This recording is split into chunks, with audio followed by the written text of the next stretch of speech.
Nous devons pardonner parce que nous servons un Dieu qui pardonne. Le Seigneur que nous servons est le Dieu du grand pardon. Au travers de son Fils Jésus-Christ, il nous a pardonné. Quand le Seigneur accepte de venir mourir à la croix, au travers de l'œuvre de notre Seigneur Jésus-Christ, alors Dieu nous a pardonné.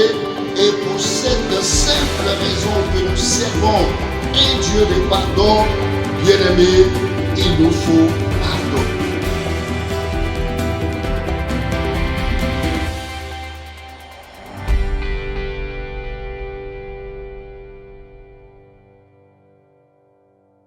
Je vous invite à lire avec moi dans Matthieu chapitre 18 à partir du verset 21. Voilà Matthieu chapitre 18 verset 21-22. Il est dit: alors Pierre s'approcha de lui et dit: Seigneur, combien de fois pardonnerai-je à mon frère lorsqu'il péchera contre moi? Sera-ce jusqu'à 7 fois? Jésus lui dit: je ne te dis pas jusqu'à 7 fois, mais jusqu'à 70 fois 7 fois. Chers frères et sœurs dans le Seigneur, je voudrais vous saluer au nom de notre Seigneur et Sauveur Jésus-Christ. Alors, ce matin, eh bien, le sujet que je voudrais aborder avec vous, c'est celui du pardon. Le pardon. Le pardon, eh bien, parce que nous sommes dans un temps où toutes les programmations qui ont été faites, toutes les prévisions qui ont été faites par les hommes sont bouleversées. Bouleversées, détournées de leurs objectifs, parce que à cause de la situation sanitaire mondiale que nous vivons présentement, c'est une situation qui entraîne avec elle beaucoup de pression, beaucoup d'imprévus, il y a des crises de nerfs, il y a beaucoup de tensions, il y a la colère, la violence, et tout est entremêlé. Alors, le monde vit une crise sans précédent, et dans cette situation de crise mondiale, eh bien, vous pouvez vous attendre ou vous retrouver dans pratiquement 2 extrêmes. Le premier extrême, c'est que la crise peut, eh bien, favoriser l'amitié, l'entente dans les familles, et la compréhension, l'unité. Ça, c'est le premier niveau d'extrême. Et l'autre extrême, c'est que cette crise sanitaire, eh bien, peut aussi augmenter les tensions, les palabres dans les maisons. Alors vous voyez que, eh bien, une femme au foyer qui voyait tout le temps son mari partir en mission, des enfants qui ne voyaient leur père ou leur mère qu'une fois dans la semaine ou 2 fois dans le mois, aujourd'hui ils se frottent la main parce que, eh bien, monsieur ne peut plus bouger, la famille est réunie. Ça, c'est une bonne chose et c'est l'extrême positif. Mais ce n'est pas le cas toujours chez tout le monde, dans toutes les familles. Ailleurs, au lieu qu'il y ait un rapprochement entre les membres d'une famille, nous constatons plutôt des guerres, des palabres entre couples, et parce que actuellement, à cause de la crise sanitaire, il y a eu des arrêts de travail. Monsieur ne va plus au travail, eh bien ça augmente les difficultés madame a fermé son petit magasin et tout est bloqué. C'est pourquoi, à cause de ces crises, de ces difficultés-là, eh bien, il nous faut insister sur le pardon. Alors, c'est quoi le pardon? Le pardon, selon le Larousse, se définit comme étant, eh bien, c'est une formule de politesse pour s'excuser. Pour s'excuser, et donc quand vous êtes, quand vous offensez quelqu'un, eh bien, il faut vous excuser. Donc, le pardon, quand j'offense ma soeur, mon frère, eh bien, je lui dis pardon. C'est ça, la formule pour s'excuser. Pardonner, donc, c'est accorder la rémission d'une faute. Pardonner, c'est renoncer à punir celui qui nous a offensés, c'est-à-dire le coupable. Le mot pardon comporte l'idée d'expiation, l'idée de couvrir, l'idée d'ôter, d'effacer un péché, l'idée même d'oubli. Et donc, le Seigneur voudrait que nous oublions toutes les offenses que les gens nous font. Bien-aimés, c'est pourquoi nous parlons de pardon. Vous savez que, eh bien, nous sommes des hommes et nous sommes, eh bien, des êtres sociables. Dans cette situation de crise, des êtres qui sont exposés, je dirais, au déshydratat, eh bien, de la vie communautaire. Des difficultés, même si ce n'est pas chez vous à la maison, eh bien, la pression, la difficulté peut venir du voisinage. C'est pour cela que nous parlons bien du pardon. C'est une réalité que nous courons tous et nous voulons en parler. Alors, si de telles situations surviennent, il est conseillé que nous nous mettons au-dessus de la mêlée pour pouvoir pardonner. Alors, le contexte dans lequel, eh bien, notre message évolue ici est un contexte d'enseignement. Le Seigneur Jésus-Christ, eh bien, venait d'apporter un enseignement à ses disciples sur la gestion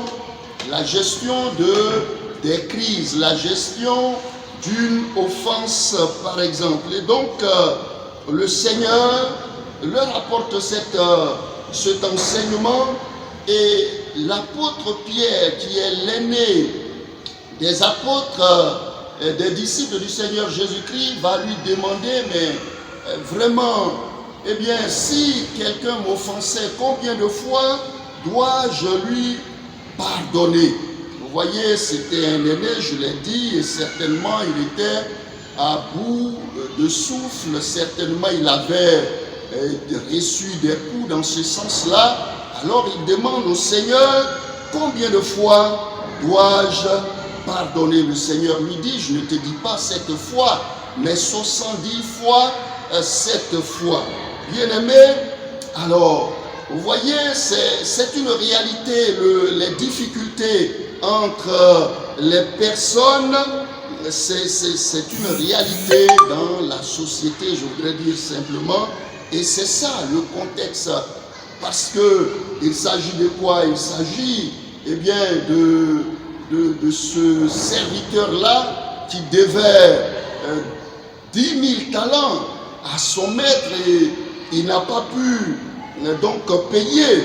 Et donc c'est cette histoire-là que Jésus va donner pour leur dire de pardonner.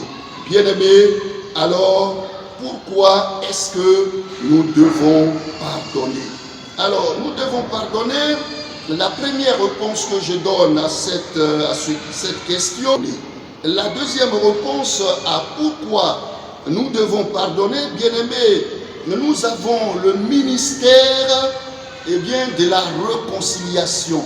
Nous sommes des ambassadeurs, eh bien, de la paix, de la vie communautaire, et à ce titre aussi, nous devons pardonner.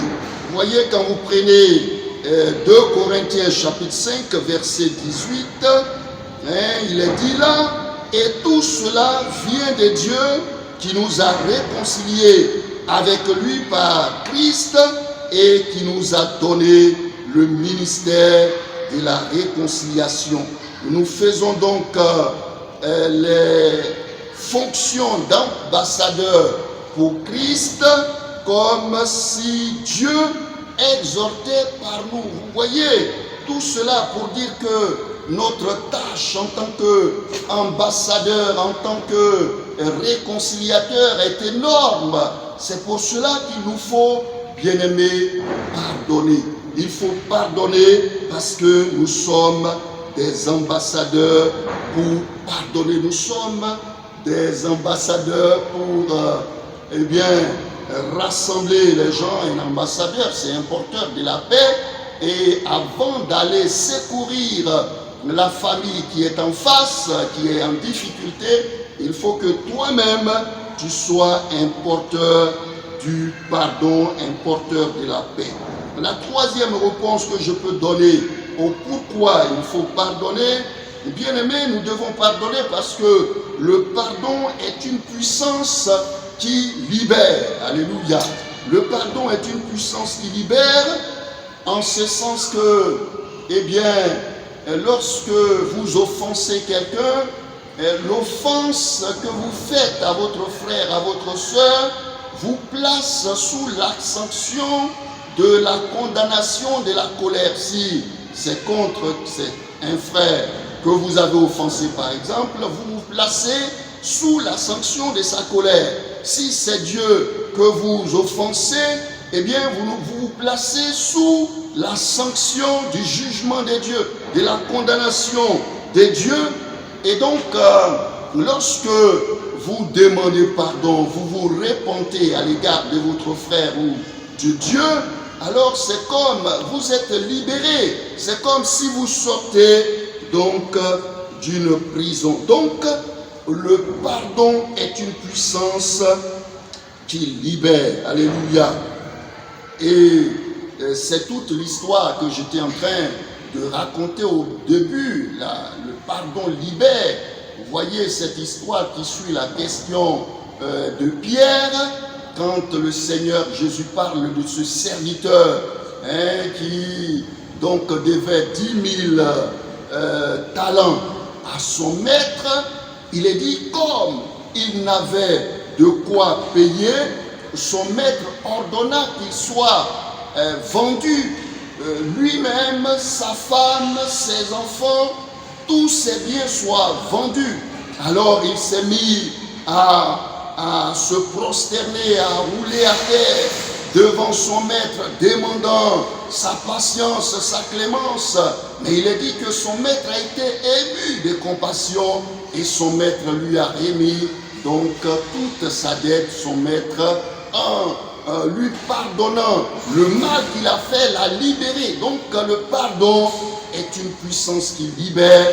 Malheureusement, quand ce serviteur-là sort de devant son patron, alors il arrive sur la route, il rencontre quelqu'un qui lui devait, mais il n'est pas arrivé à lui pardonner aussi. Et c'est ça la plaie. Il nous faut pardonner parce que le pardon est une puissance qui libère.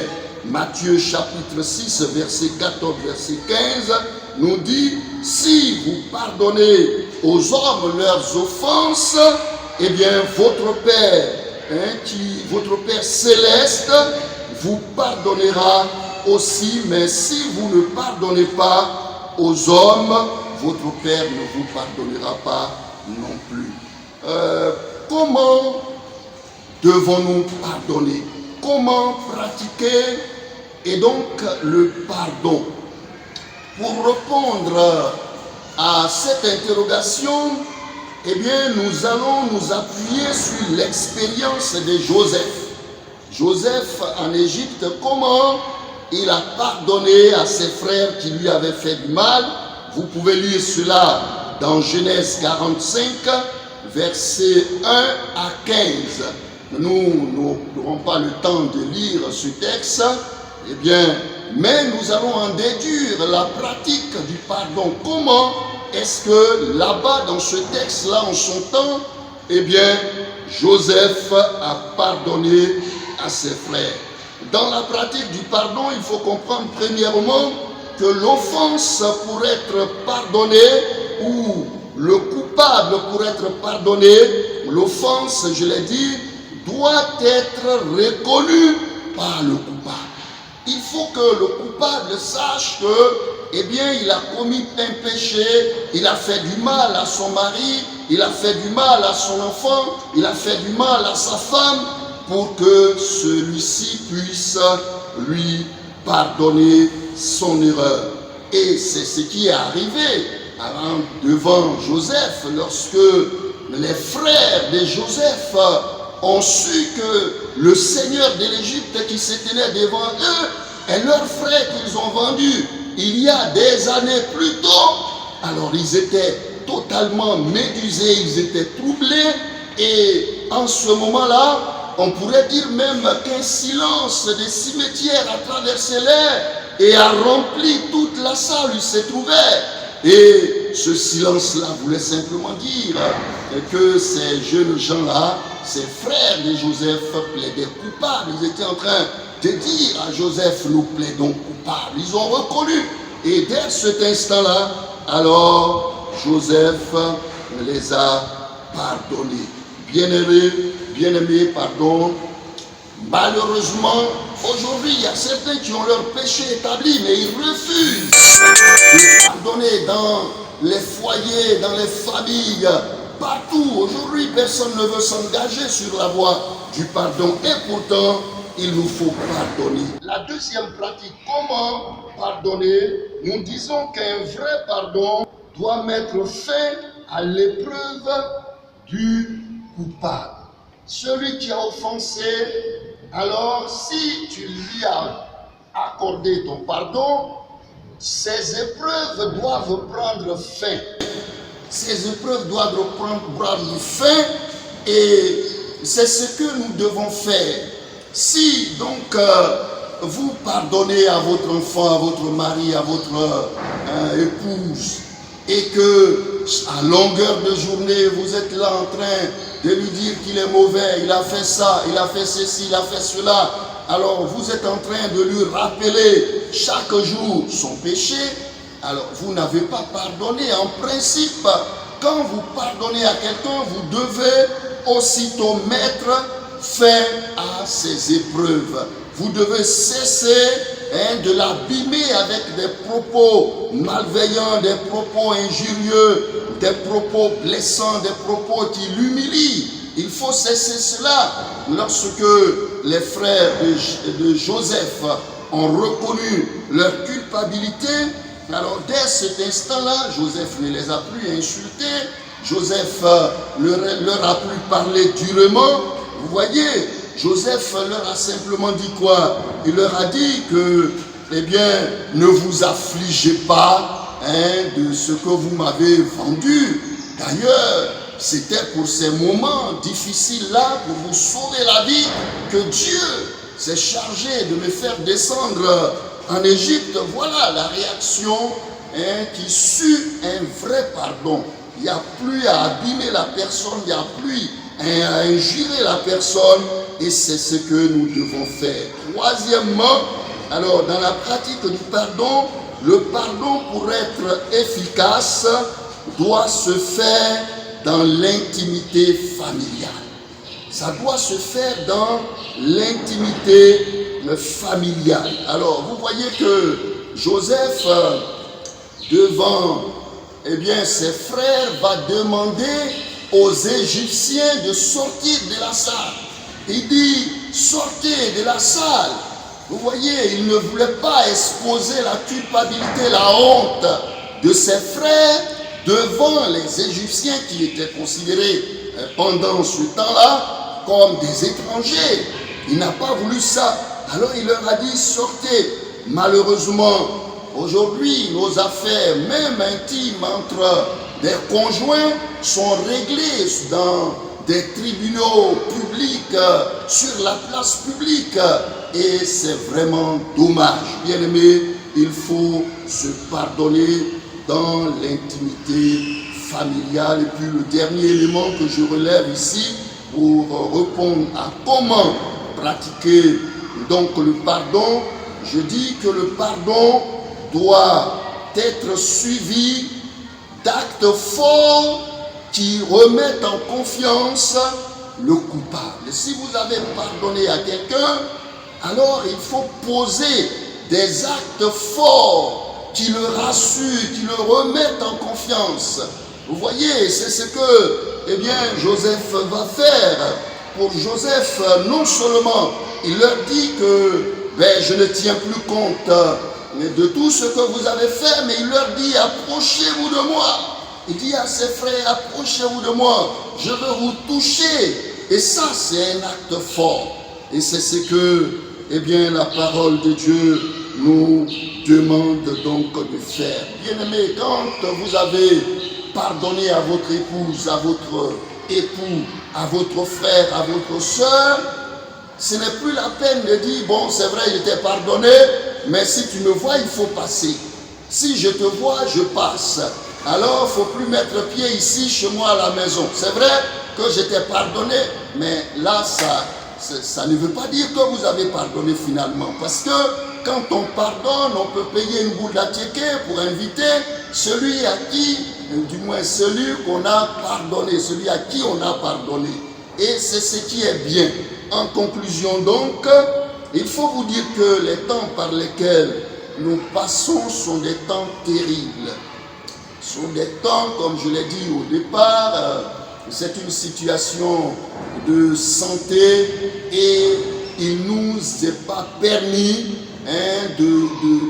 d'aller nous coucher avec des rancœurs en nous, avec des palabres en nous. Voilà, ton cœur est chargé et puis ça ne te dit rien. Ce n'est vraiment pas bien. Ce sont des moments où il faut, dès que vous avez une difficulté, un problème avec votre frère, votre soeur, il faut rapidement chercher à régler cela. Et c'est le pardon qui tient. C'est à ce titre-là, que nous pourrons plaire à Dieu et que le Seigneur pourra nous mettre dans son programme de lumière, son programme d'évangélisation, son programme de prière. C'est en ce moment que Dieu pourra faire de nous des instruments de sa révélation, des hommes, des femmes à qui il peut confier des missions pour le salut de l'humanité. Que le Seigneur vous bénisse. Nous allons prier le Seigneur. Béni soit ton nom, notre Seigneur et notre Sauveur. Merci pour ce message, Seigneur, que tu m'as donné pour ton peuple.